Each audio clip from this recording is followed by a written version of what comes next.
اور رسولوں کی جو تعلیمات ہیں اس کی طرف آپ لوگوں کو بلائیں، بِتَصْدِيقِهِمْ فِي مَا أَخْبَرُوا بِهِ، رسولوں نے جو بات بتلائی ہے اس کی تصدیق کریں، اور رسولوں نے جن چیزوں کا حکم دیا ہے اسے بجا لائیں، اور جن چیزوں سے رسولوں نے منع کیا ہے اس سے رک جائیں۔ تو ان تمام چیزوں پر دعویٰ میں گفتگو ہوتی ہے۔ دعوت اللہ میں کن کن باتوں پر گفتگو ہوتی ہے سہیل؟ ایمان پر۔ آپ ایمان پر بات کریں گے، جب بھی دعوت اللہ کرنے جائیں گے ایمان پر بات کریں گے، اور رسولوں کی جو تعلیمات ہیں ان پر بات کریں گے کہ رسولوں نے کیا بتایا ہے، کن چیزوں کو کرنے کا حکم دیا ہے، کن چیزوں سے رکنے کا حکم دیا ہے اس کو کریں گے، جن چیزوں سے رکنے کا حکم دیا ہے اس سے روکیں گے۔ ان ساری چیزوں پر دعویٰ میں بات ہوتی ہے۔ تو مختصر طور سے دعوت اللہ میں جو باتیں ہوتی ہیں اسے 3 چیزوں میں ہم نے جمع کیا تھا، نہیں کل ہم نے پڑھا تھا، 3 چیزوں میں ہم نے جمع کیا تھا۔ وہ 3 چیزیں کیا تھیں؟ العقیدہ والشریعہ والاخلاق۔ ساری دعوت کا یہ خلاصہ ہے۔ آپ کی ساری دعوت کا خلاصہ کیا ہے؟ عقیدہ۔ اللہ کے نبی صلی اللہ علیہ وسلم مکے میں جب تک تھے عقیدے ہی کی بات کرتے رہے۔ وہاں زکوٰۃ کی مقدار نہیں بتلائی گئی، زکوٰۃ کا نصاب نہیں سمجھایا گیا کہ بکریوں میں اتنی زکوٰۃ، اونٹوں میں اتنی زکوٰۃ، سونے میں اتنا زکوٰۃ، خزانہ مل گیا ہارون بھائی کو تو اتنا زکوٰۃ۔ ایسا کچھ بھی مکے میں نہیں بتلایا۔ مکے میں صرف توحید بتلائی گئی۔ سارے مکے میں کیا ہے؟ مکے کی اکثر زندگی پوری کی پوری توحید ہی سمجھائی۔ تو اسی لیے التوحید اولا یا دعاۃ الاسلام، سب سے پہلے لوگوں کو ہمیں کیا سمجھانا چاہیے؟ توحید اگر دلوں میں رچ بس جاتی ہے تو باقی سارے معاملے آسان ہو جاتے ہیں۔ اچھا، دوسری چیز الشریعہ، شریعت، وضو کیسا کرنا، نماز کیسا پڑھنا، آدمی پر روزے کب فرض ہوتے ہیں، کب سے کب تک روزہ رہنا، نکاح، خلا، طلاق، حلال، حرام، یہ ساری چیزیں شریعت بتلائی جاتی ہے۔ یہ بھی دعویٰ میں۔ کسی آدمی کو نماز پڑھنے نہیں آتا تو اللہ کے نبی صلی اللہ علیہ وسلم نے ایک آدمی کو نماز پڑھتے ہوئے دیکھا، اسے سمجھایا، بولا تم المسیء للصلاۃ، وہ حدیث کا نام ہی کیا ہے؟ وہ آدمی جو نماز اچھی طرح نہیں پڑھ رہا تھا، تو اللہ کے نبی صلی اللہ علیہ وسلم نے بار بار اسے بلایا اور کہتے رہے صلی فإنک لم تصلی، جاؤ نماز پڑھو، تم نے نماز نہیں پڑھا۔ بار بار وہ پڑھتا رہا اور اس کو نماز پڑھنا نہیں آتا تھا، تو بعد میں اللہ کے نبی صلی اللہ علیہ وسلم نے اسے سمجھایا، اور یہاں تک کہ اس نے کہا کہ اللہ کے نبی میں اس سے اچھا نماز پڑھنا نہیں جانتا، یہی آتا ہے مجھے۔ پھر اللہ کے نبی صلی اللہ علیہ وسلم نے اسے نماز پڑھنے کا طریقہ بتلایا۔ تو ساری دعوت کا جو موضوع ہوتا ہے، جس پر دعوت میں جن باتوں پر بات ہوتی ہے وہ کتنی ہیں؟ 3۔ پہلے عقیدہ، دوسرا شریعہ معنی دین، اور تیسرا اخلاق۔ اخلاق بہت ضروری چیز ہے۔ ہمارے اخلاق ہی کو دیکھ کر لوگ کیا ہوتے ہیں؟ مسلمان ہوتے ہیں، اسلام قبول کرتے ہیں۔ اللہ کے نبی صلی اللہ علیہ وسلم کے تعلق سے اسی لیے بتایا گیا وَإِنَّكَ لَعَلَىٰ خُلُقٍ عَظِيمٍ، آپ بہت بلند اخلاق کے مالک ہیں، بلند اخلاق کے مالک ہیں۔ اللہ کے نبی صلی اللہ علیہ وسلم کے اخلاق کا مظہر آپ کی ذات شریفہ میں، آپ کی اٹھ بیٹھ میں، آپ کی گفتار میں، آپ صلی اللہ علیہ وسلم کی کردار میں، دشمنوں کے ساتھ، دوستوں کے ساتھ، پڑوسیوں کے ساتھ، غیروں کے ساتھ، اپنوں کے ساتھ ہر ایک کے ساتھ نظر آتا تھا کہ آپ پیکر اخلاق ہیں. وَإِنَّكَ لَعَلَىٰ خُلُقٍ عَظِيمٍ. تو ہم کو بھی ویسے ہی اخلاق اپنانے چاہیے. اس کے بعد کچھ چیزیں ہمارے ساتھ ہیں. یہ تو بات ہمارے سمجھ میں آ گئی. کیا تھی ہمارے ساتھ؟ دعوت کا موضوع. دعوت میں کن کن باتوں پر بات ہوتی ہے؟ تو کہا کہ مینلی 3 چیزیں ہیں: عقیدہ، شریعہ، اخلاق. اس کے بعد ایشوز آف دعویٰ میں تھوڑے ایشوز ہوتے ہیں، تو اس کو آپ امپورٹنٹ دیں. سب سے پہلے اچھی طرح یاد رکھ ہارون بھائی. کیسے ہیں؟ هناك مجموعة من القضايا التي ينبغي التنبيه عليها. یعنی دعوت میں آپ دعوت اللہ کر رہے ہیں تو کن کن باتوں پر آپ فوکس کریں گے؟ ہم لوگ کیا کرتے ہیں معلوم؟ اب ہم یہ سب دعویٰ کرتے ہیں، ہمارا حال ایسا، ایک کو پکڑ لے تو دوسرے کو چھوڑ ڈالتے ہیں ہمارا. تو ہم لوگوں کے پاس کیا ہے؟ علم بھی حاصل کرنا ہے اور دعویٰ بھی کرنا ہے. بغیر علم کے ہم دعویٰ نہیں کر سکتے ہیں. علم سب سے بڑی چیز ہے. علم ہمارا زیور ہے، علم ہمارا آکسیجن ہے. علم جب تک نہ ہو ہم صحیح معنی میں دعویٰ نہیں کر سکتے.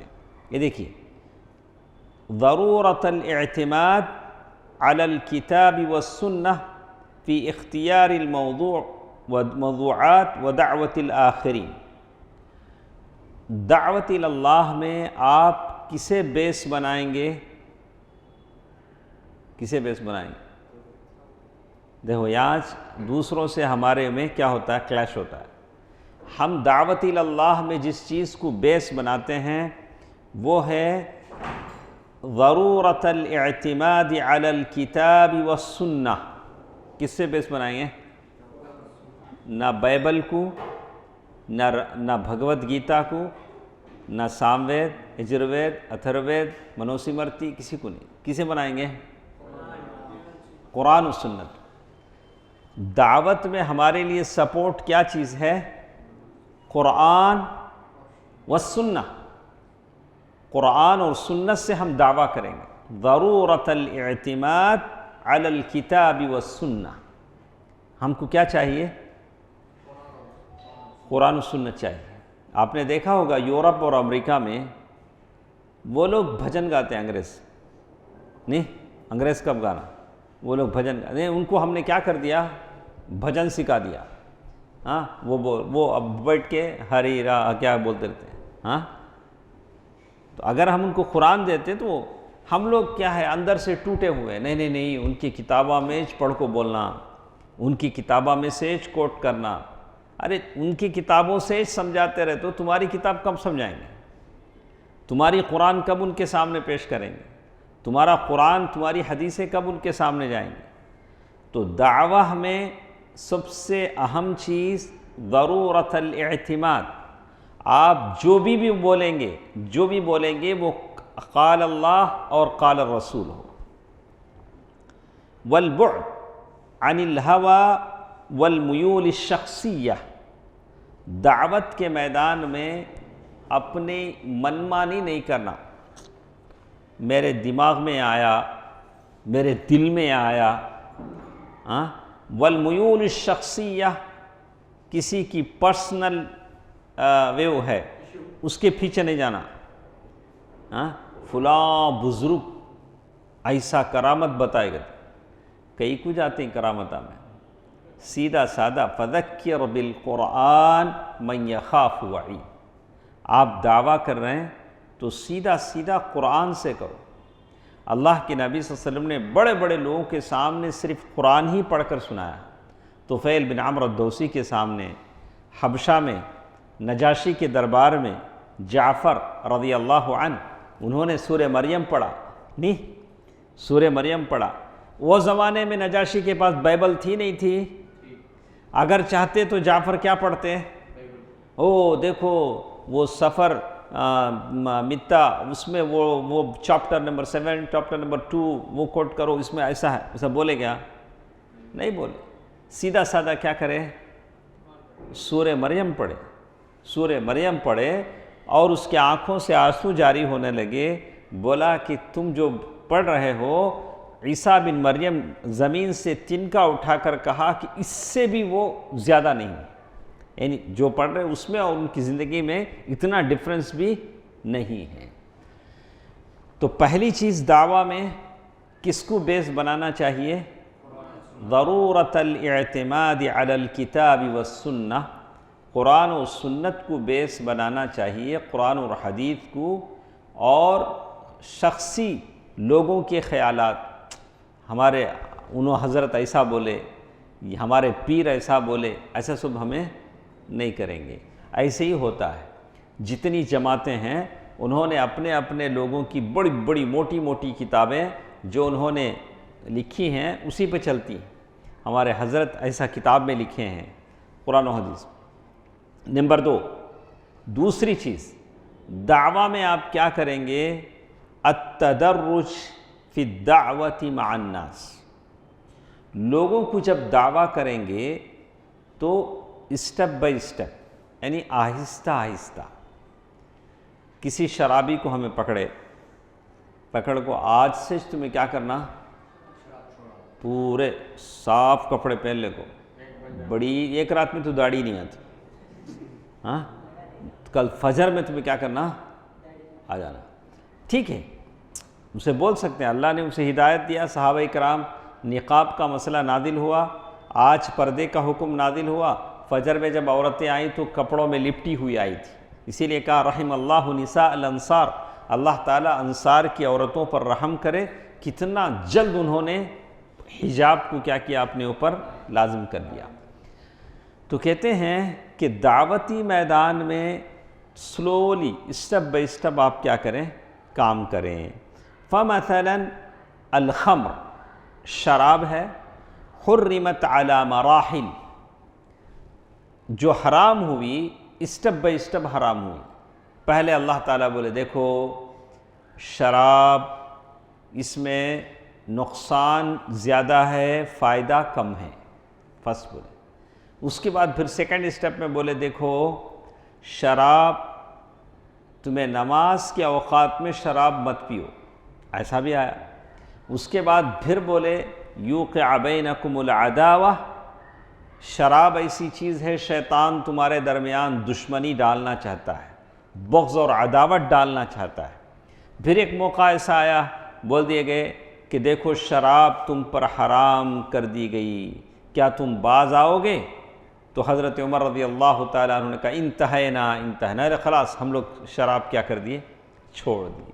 اسٹیپ بائی اسٹیپ، آہستہ آہستہ. داعی بھی کیا کرنا چاہیے، ایسا نہیں ہے ہارون بھائی فلاں جھوپڑ پٹی میں گئے جا کے آج دعویٰ کرے اور بولے پوری بستی والے مسلمان ہو جانا، نہیں ہو سکتا، ٹائم لگے گا. آپ کو کیا کرنا پڑے گا، آج گئے کل پھر آپ کو جانا پڑے گا، پرسوں جانا پڑے گا. نوح علیہ السلام کتنے سال گئے، 950 سال گئے. جب نبی جس کے ساتھ تائید غیبی ہوتی ہے، اللہ تعالیٰ کی تائید اور نصرت ہوتی ہے، نبی کا یہ عالم تھا، تو پھر میرا اور آپ کا کیا عالم ہو؟ ہماری کتنی خطائیں ہیں، کتنی غلطیاں ہیں. تو ہم ہی نہیں سمجھے کہ میں کسی کی اصلاح کرتا ہوں، کسی کی اچھی بات بتاتا ہوں تو فوراً وہ مان جائے، ایسا نہیں ہو سکتا، تھوڑا سا ٹائم لگے گا. دوسری چیز فی الدعوۃ مع الناس، فمثلا لوگوں کے بیچ میں لوگوں کے ساتھ آپ کو بھی تدرج کے معنی آہستہ آہستہ یہ کرنا پڑے گا. ومن التدرج، آہستہ آہستہ جو آپ کریں گے اس میں کیا ہے، ترتیب موضوعات الدعوہ حسب اہمیتها الشریعہ، یعنی جو ٹاپک آپ چوز کر رہے ہیں وہ انسان کی ضرورت کے لحاظ سے ہونا چاہیے. پہلے ان کو کیا ضرورت ہے، اس کے بعد کیا ضرورت ہے، ایسا جی انسان کو جس چیز کی ضرورت ہے آپ اسی حساب سے بات کریں گے. اولیات الدعوہ کیسا، دیکھو سہیل، ایک انسان کو دعوت کے میدان میں آپ اسٹیپ بائی اسٹیپ جیسے جیسے اسے ضرورت ہے، کیسے، سب سے پہلی ضرورت انسان کی کیا ہے، توحید نا. سب سے پہلی ضرورت کیا ہے؟ اب ہمیں بول دیں بھائی ایسا کرو اللہ تمنا جنت دیں گا، جنت میں نہریں ہیں، دودھ کی نہریں ہیں، تم نے اکرم بھائی سے دودھ خریدنے ضرورت نہیں پڑیں گی، وہاں دودھ کی نہریں ہیں، پوری چیزیں ہیں، ایسے ہیں ویسے ہیں، تو کیا بولیں گے؟ میں اللہ کچھ نہیں مانتا، جنت کہاں سے مانوں؟ العیاذ باللہ۔ اگر کوئی ایسا بولے، کیوں بولے گا وہ؟ اس لیے کہ اس کے پاس عقیدہ نہیں۔ تو جنت کی وعدے سے پہلے اسے کیا سکھانا ہے آپ کو؟ عقیدہ پڑھانا کہ اللہ ہے، ایمان کے ارکان اتنے ہیں، ان تؤمن باللہ وملائکتہ وکتبہ ورسلہ والیوم الآخر والقدر خیرہ وشرہ۔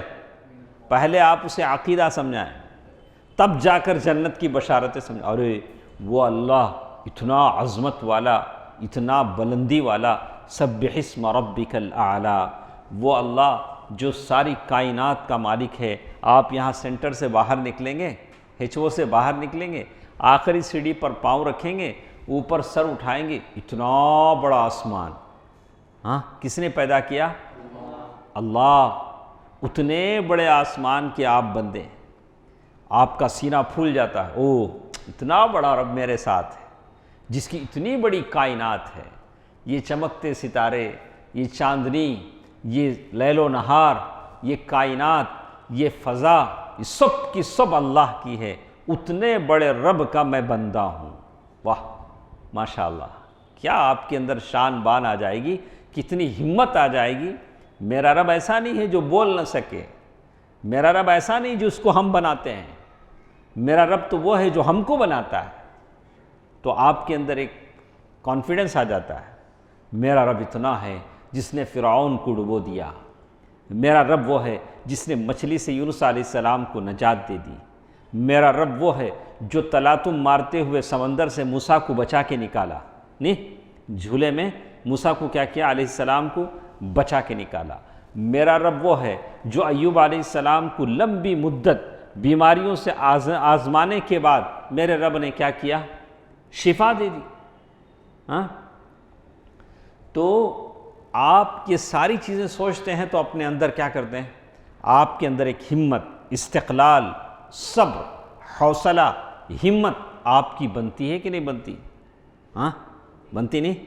تو آپ کو تعجب ہوتا ہے، ارے ہم تو اس اللہ کے بندے ہیں جس کی مٹھی میں سارے زمین و آسمان کے خزانے ہیں، تو ہم کو غربت سے، لاچاری سے، مرض سے، فقر و فاقہ سے ڈرنے کی کوئی ضرورت نہیں۔ مقالید السماوات والارض، آسمان و زمین کے خزانوں کی چابیاں کس کے ہاتھ میں ہیں؟ اللہ کے ہاتھ میں ہیں۔ جب آپ اس کے بندے ہیں تو ڈرتے کیوں ہیں؟ سحاء اللیل والنہار، میرا اللہ وہ ہے جو 24 گھنٹے دیتا ہے، اس کا کاؤنٹر بند نہیں ہوتا۔ نہیں، بعض جگہ کاؤنٹر لینے کی 4 کاؤنٹر ہوتے ہیں، دینے کا 1 کاؤنٹر ہوتا ہے، لیکن اللہ کے کاؤنٹر ایسے ہیں، سحاء اللیل والنہار، ید اللہ ملآ، اللہ کا ہاتھ بھرا ہوا ہے، بالکل اللہ دے رہا ہے۔ شعیب صاحب نے جو مانگا دیا، سہیل صاحب نے جو مانگا دیا، میں نے جو مانگا دیا، پتہ کب سے دے رہا ہے، کب سے دے رہا۔ اس کے رحمت کے خزانے میں کچھ کم ہوا؟ کتنا؟ ابرہ، ایک سوئی جو سمندر میں ڈالی جاتی ہے، اس سوئی سے جتنا پانی لگ کر آتا ہے اتنا۔ ہاں تو بہرکیف دعوت کے میدان میں آپ مدعو کو سب سے پہلے جو ضرورت ہے وہ دیں، تو مدعو کو کیا ضرورت ہے؟ توحید، توحید کی ضرورت ہے، عقیدے کی ضرورت ہے۔ وقضایا العقیدہ، عقیدہ آپ دیں کہ اللہ ہے، آپ کو دیکھ رہا ہے، ہاں یعلم خائنۃ الاعین وما تخفی الصدور، اللہ آنکھوں کی خیانت کو جانتا ہے، تمہارے دلوں میں جو کچھ چھپا ہوا ہے اللہ اسے بھی جانتا ہے، تمہارے دلوں میں جو چھپا ہوا ہے اللہ اسے بھی جانتا ہے۔ یعلم خائنۃ الاعین وما تخفی الصدور، یہ پہلی چیز۔ جسے بھی ہم دعویٰ کریں گے پہلے کیا سکھائیں گے؟ عقیدہ۔ اس کے بعد دوسری چیز ہم سکھائیں گے ارکان الاسلام، اسلام کی جو ارکان ہیں۔ اسلام کے ارکان میں سے خاص طور سے نماز ہے۔ جیسے ہی اسلام لا لیا اس وقت جو نماز کا وقت ہے وہ نماز اس پر کیا ہو گئی؟ واجب ہو گئی اسلام لانے کے بعد۔ تو اچھا، نماز واجب ہو گئی تو نماز سے پہلے کچھ چیزیں کرنی ہیں، غسل کر لینا ہے، غسل کر لینے کے بعد وضو کر لینا ہے، تو وہ بھی تو سیکھ لینا ہے۔ اسے ہم سکھائیں گے کہ بھیا دیکھیے وضو ایسے کیا جاتا ہے، غسل ایسے کیا جاتا ہے، اور تب جا کے نماز کی تیاری ہوتی ہے۔ تو یہ ساری مبادیات کو آپ بحیثیت داعی، یہ بھی مدعو کو کیا کریں گے؟ سکھائیں گے۔ پہلے کیا سکھایا تھا سہیل میں؟ توحید، دوسرا ارکان ایمان، ثم تأتی بقیت الموضوعات على حسب اہمیتها وتقدیم الشارع لها۔ اس کے بعد باقی ٹاپکس جو بھی ہیں آپ بول سکتے ہیں کہ کیسے آپ دعویٰ کریں گے، اب آپ اسلام میں آ گئے ہیں تو اب آپ کی جو فیملی ممبرس ہیں ان کے ساتھ آپ کا کیا تعلق ہے، کیا کیا ایک آدمی اسلام میں آ جانے کے بعد کیا کیا اس کے اوپر احکام مرتب ہوتے ہیں، یہ ساری باتیں آپ اس کو سکھانا پڑے گا۔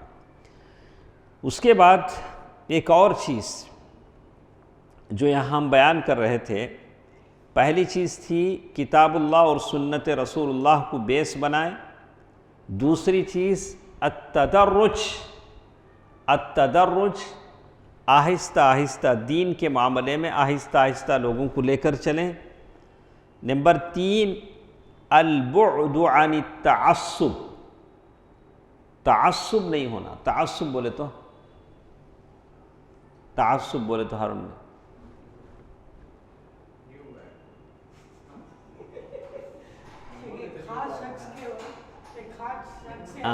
تعصب کا مطلب یہ ہوتا ہے کہ آپ کسی ایک چیز کو کیا کریں، کسی ایک چیز کے اوپر بڑے سختی کے ساتھ جم جائیں۔ کیا کریں؟ جیسے اب الگ الگ جماعتیں ہیں، ایک جماعت کے ساتھ تمہارا کیا ہو جانا، اٹیچمنٹ ہو جانا، باقی سب لوگ کافر۔ کیا یہ کسی ایک جماعت میں آپ ہیں تو اس جماعت کو کیا کرنا، جنت بنایا سو اللہ ان کے واسطے، باقی سب لوگ کیا ہیں؟ تو یہ تعصب ہے۔ تعصب کئی طریقے کا، تعصب مذہبی، مسلک کا تعصب ہے، ایسی ساری چیزیں کیا ہے، تعصب نہیں رہنا۔ ہم ایک چیز کے ساتھ اتنا اٹیچمنٹ کیا نہیں ہے، اللہ کی کتاب اور سنت رسول کے ساتھ ہمارا یہ ہے، اس کے ساتھ جو بھی لوگ چلتے ہیں ان کو ہم کیا کریں، یہ سب دیکھیں۔ کیا کہتے ہیں، کسی سے کوئی غلطی ہو جاتی ہے تو آپ اسے سمجھائیں۔ آج ایک نیا ٹرینڈ کیا ہے، آپ کو مشہور ہونا ہے تو دوسروں کو کیا کرنا، کچھ تو بھی بولنا، انہوں ایسے انہوں ایسے انہوں ایسے، تو آٹومیٹکت میں کیا ہو جائیں گے، مشہور ہو جائیں گے۔ تو ایسا نہیں ہے، اس نیت سے ہم نہیں بولتے ہیں، اس نیت سے نہیں بولتے ہیں، ہم اس نیت سے بولتے ہیں کہ جو شخص بھی مسلمان ہیں، مشرک نہیں ہیں، اس سے چھوٹی موٹی غلطیاں، ایسی غلطیاں ہو جاتی ہیں جو شرک نہیں کہلاتی، تو ہم اسے مسلمان مانتے ہیں۔ وہ قبلے کی طرف رخ ہو کے نماز پڑھتا ہے، قرآن کو اپنی کتاب مانتا ہے، نبی کو اپنا رسول مانتا ہے، وہ مشرک نہیں ہیں، تو ہم اسے مسلمان مانتے ہیں۔ لیکن اگر کوئی شرک کرتا ہے، اور ایسا شرک جسے ہم کفر بواح، یعنی بالکل صریح شرک کرتا ہے، تو ہم اسے مشرک کہیں گے۔ اس کے بعد دعوت کے میدان میں ایک اور چیز جس کے بارے میں کہتے ہیں انزال الناس منازلہم، لوگوں کو جو جو قدر دینا ہے آپ دیں۔ جیسے اللہ کے نبی صلی اللہ علیہ وسلم کے زمانے میں بہت سارے لوگ فتح مکہ کے وقت مسلمان ہوئے، تو اللہ کے نبی صلی اللہ علیہ وسلم نے فتح مکہ کے وقت ابو سفیان کو ایک اسٹیٹس دیا، دوسرے صحابہ کو ایک اسٹیٹس۔ تو آپ بھی دعوت کے میدان میں لوگوں سے جب بات کریں گے تو آدمی کی اسٹیٹس کو پکڑ کر آپ اس کے ساتھ سلوک کریں گے۔ ایک ہی سلوک سب کے ساتھ نہیں کریں گے. جیسے ابو سفیان ہے، ابو سفیان رضی اللہ عنہ جب بعد میں مسلمان ہوئے تو اللہ کے نبی صلی اللہ علیہ وسلم فرمایا من دخل دار ابا سفیان فهو آمن. جو شخص ابو سفیان کے گھر میں داخل ہو جائے گا وہ امن میں ہے، اسے ہم قتل نہیں کریں گے. جو شخص کعبۃ اللہ میں داخل ہو جائے گا اسے ہم قتل نہیں کریں گے. تو ابو سفیان کو بڑا یہ ہوگا، میرے گھر کو کعبۃ اللہ کے برابر کر ڈالے، کعبۃ اللہ میں داخل ہوئے تو بھی قتل نہیں، میرے گھر میں آ گئے تو بھی قتل نہیں. تو ابو سفیان جا کے بولے لوگوں سے، بھائی کعبۃ اللہ میں چلے گئے تو قتل نہیں، میرے گھر میں داخل ہو گئے تو قتل نہیں. لوگ بولے ارے تمہارا گھر کتنا بڑا ہے، کتنے لوگوں کو تمہارے گھر میں آ سکیں گے ہم. تو اللہ کے نبی صلی اللہ علیہ وسلم لوگوں کی قدر و منزلت ان کے حساب سے کرتے تھے. قدر و منزلت کے معنی آپ دعویٰ کر رہے ہیں تو جس آدمی کو جس لیول سے آپ سلوک کرنا ہے ویسے ہی سلوک کریں. اس کے بعد یہاں تک تو بات سمجھ میں آ گئی، بات سمجھ میں. اس کے بعد ایک اور چیز ہمارے ساتھ دعوت کے موضوع میں ہے، وہ بہت ہی سینسیٹیو، بہت ہی اہم سبجیکٹ ہے جس کے نہ ہونے کی وجہ سے آج ہماری یہ حالت ہے. وہ کیا ہے؟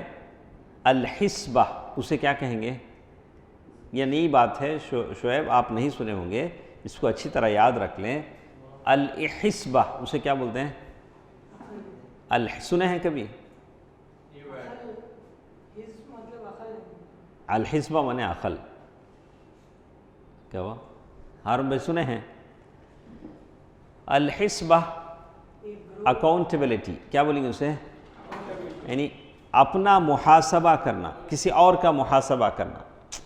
کسی سے کوئی غلطی ہو رہی، آپ اسے کیا کریں؟ صاحب آپ سے غلطی ہوئی ہے، اس کی غلطی پر اسے کیا کرنا؟ اور خود ہمارے سے جو غفلت ہو رہی ہے، اس پر ہمیں کیا کرنا؟ رونا.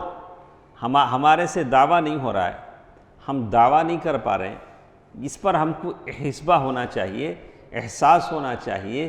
کوئی ہماری پکڑ دھکڑ کرے، ہم کو احساس دلائے کہ ہم اللہ تعالیٰ کی دین کا پیغام پہنچانے میں بہت پیچھے ہیں. یہ دیکھیے اس کی تعریف علماء کیا کرتے ہیں؟ ہی امر بالمعروف. وہ حسبہ کا مطلب ہے نیکی کا حکم دینا. اذا ظہر ترکو، جب دکھتا ہے کہ لوگ نیکی چھوڑ دیے ہیں، نیکی کرنا چھوڑ دیے ہیں، تب آپ لوگوں کو نیکی کا حکم دیں. وَنَهْيٌ عَنِ الْمُنْكَرِ اذا ظہر فعل. جب آپ دیکھ رہے ہیں کہ لوگ برائی کر رہے ہیں تو آپ کیا کریں؟ ان کو برائی سے روکیں. یہ ذمہ داری آپ پر کیا ہوتی ہے؟ عائد ہو جاتی ہے، ضروری ہو جاتی ہے کہ آپ لوگوں کو دیکھیں کہ جب لوگ نیکی نہیں کر رہے ہیں، برائی سے نہیں روک رہے ہیں، تو آپ لوگوں کو، جب لوگ نیکی کا حکم نہیں دے رہے ہیں تو آپ لوگوں کو نیکی کا حکم دیں، اور لوگ برائی کر رہے ہیں تو لوگوں کو برائی سے روکیں. یہ دیکھیے حسبہ میں کیا ہوتا ہے، چار باتیں ہوتی ہیں، تبھی جا کر یہ چیز واقع ہوتی ہے. وقد اشترط الفقهاء فی المحتسب. المحتسب کے معنی کسی کو غلطی کرتے ہوئے احتساب کرنے والا، یعنی تمہیں مسٹیک کر رہے ہیں، نہیں کرنا.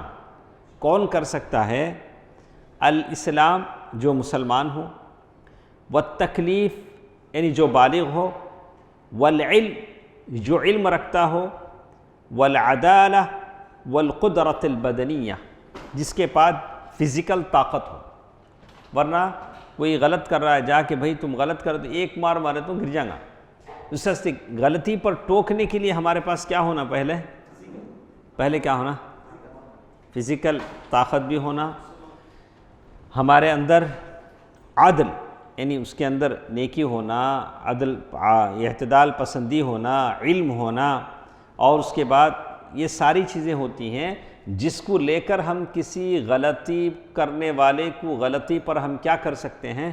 تو ہم آپ کو بتا رہے تھے کہ غلطیوں پر روکنے کی جو بات ہے اس میں چار لوگ ہوتے ہیں. ایک غلطی پر روکنے والا، دوسرا جس کو غلطی پر روکا جا رہا ہے۔ یہ غلطی کرنے والا رہتا نا، یہ غلطی روکنے والا رہتا۔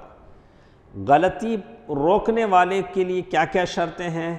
پہلے انہیں مسلمان ہونا، اس کے بعد بالغ ہونا، اس کے پاس علم ہونا، پہلے اس کے پاس علم ہونا، معلوم ہونا انہیں غلطی کر رہا، اسے معلوم نہیں انہیں غلطی کرتا کہ صحیح کرتا، کیا روکیں گا؟ ہاں، جیسے ایک صاحب بولے گا، میں ایک پڑھا تھا، ایک امام صاحب کا انٹرویو لے رہے تھے، لیتے لیتے ان کو پوچھے تھے، امام صاحب بولو قیامت کی نشانی کیا ہو؟ امام صاحب بولے گئے تھے، اس سے بڑھ کو قیامت کی نشانی کیا ہے؟ میں عالم ہوں، تم لوگ مسجد کے ذمہ داراں، تم لوگ میرا انٹرویو لے رہے ہیں، اس سے بڑھ کو قیامت کی نشانی کیا ہے؟ تو ایسا جو آدمی مسجد کا ذمہ دار ہے، پہلے اسے کیا رہنا؟ علم رہنا، نہیں تو مولوی صاحب کو بلا انہیں انٹرویو لیتے ہیں، مولوی صاحب کو تمہیں کیسے انٹرویو لیں گے؟ ہاں، تو مولوی صاحب کو کوئی انٹرویو لینا، مولوی صاحب ہی چلے گا۔ اچھا، ارکان المحتسب اسم فاعل من احتسب من ويقصد به القائم بالحسبہ، اس کے بعد یہ کہتے ہیں والاذن من الامام، جو آدمی لوگوں کو غلطیوں سے ٹوکتا ہے اسے اتھارٹی رہنا، چھپ کے کیا ابھی نہیں، اسے جا کو کلا لے گو، اسے جا کو روک لے گو، اس سے بھی نہیں رہنا، پہلے تم نے کیا رہنا؟ اجازت رہنا، تمہیں اچھے آدمی، تمہیں صاحب علم آدمی، تم نے غلطیوں سے تمہیں لوگوں کو روک سکتے بول کے کوئی تم نے کیا کرنا؟ اپروچ کرنا، ان تم نے کیا رہنا؟ اجازت رہنا۔ اچھا، اس کے بعد ایک اور شرط انہوں نے کہا والذکورہ، آدمی کا مرد ہونا، اس لیے کہ مرد ہر جگہ جا سکتا ہے، لوگوں کو غلطی سے روک سکتا ہے۔ المحتسب، لیکن یہ ضروری نہیں ہے، کبھی عورتوں کی مجلس ہے، کوئی عورت دیندار ہے، وہ بھی جا کے عورتیں اگر غلط کرتی ہیں تو وہ بھی جا کے ان کو کیا کر سکتی ہے؟ روک سکتی ہے۔ المحتسب علیہ، ایسا آدمی وہو من تقع علیہ الحسبہ بامرہ بالمعروف، یعنی ایک ایسا آدمی جو غلط کر رہا ہے اس کو، اور ایک ایسا کام جس میں غلطی ہو رہی ہے، اور اس کے بعد المحتسب بہ، یعنی وہ وسیلہ جس سے ہم کسی کو غلطی کرتے ہوئے روکتے ہیں۔ کتنی باتیں ہوئیں؟ 4 باتیں ہوئیں، اچھا سمجھو اس کو، یہ تھوڑا سمجھ میں آنے والی چیز ہے۔ المحتسب، وہ آدمی جو لوگوں کو غلطی کرنے پر روکتا ہے۔ المحتسب، وہ آدمی جو غلطی کرتا ہے۔ اس کے بعد المحتسب فیہ، وہ کام جو غلطی ہوا، کسی نے نماز غلط پڑھی، کسی نے کوئی غلط کام کیا، المحتسب فی۔ اس کے بعد المحتسب بہ، یعنی کون سے ذریعے سے تمہیں اسے سامنے والے کو روک رہے ہیں، کسی کو زبان سے روک رہے ہیں، کسی کو ہاتھ سے روک رہے ہیں، کسی کو اشارے سے روک رہے ہیں، وہ جیسے یہاں بتایا اولاً التنبیہ، آپ بتائیں گے کہ بھئی تم سے غلطی ہو رہی ہے، والتذکیر، ثم الوعظ والتخویف من اللہ، پھر سامنے والے کو وعظ کریں گے، اللہ تعالیٰ سے ڈرائیں گے کہ بھئی آپ سے غلطی ہو رہی، کوئی شرابی ہے، کوئی غلط کر رہا ہے، کوئی بے نمازی ہے۔ ثم الزجر، ڈانٹیں گے، والتأنیب والاغلاظ بالقول، یا سختی سے تنبیہ کریں گے کہ بھئی تم غلط کر رہے ہو۔ ثم التغییر بالید، اگر موقع ہو تو ہاتھ سے آپ کیا کریں گے؟ روکیں گے، ہاتھ سے روکنے کی طاقت۔ ثم ایقاع العقوبہ بالنکال والضرب، یہ اسلامی مملکت ہے تو کچھ کیا ہو جائے گا، اور زیادہ بھی مار پیٹ کر کے بھی اس کو سدھارنے کی کوشش کریں گے، تب بھی نہیں سدھرتا ہے۔ ثم الاستعداء، پھر نہیں سدھرتا ہے تو وہ جو اسلامی مملکت کا جو بڑا ہے اس کے حوالے کر دیا جائے گا کہ یہ بے نمازی ہے یا شرابی ہے، جیسے بھی ہے۔ اس کے بعد دیکھیے ایک مثال دے کر سمجھاتے ہیں، ہارون بھائی ذرا اچھا سمجھیں۔ بمثال فاقول لو ان رجلا لا يحضر الصلاة في المسجد، ایک آدمی ہے جو مسجد میں نماز پڑھنے کو نہیں آتا ہے، تو ماشاءاللہ جتنے میرے سامنے موجود ہیں سب فجر کی نماز کے پابند لوگ ہیں، نہیں تو فجر تو آپ مس نہیں کرتے ہوں گے انشاءاللہ۔ تو میں تو کبھی سوچ رہا ہوں کہ ہمارے بچوں کی حاضری بن جائے فجر میں، کتنے لوگ مسجد میں حاضر ہوتے ہیں، ساتھ بیٹھے ہیں سب لوگ، ٹھیک ہے۔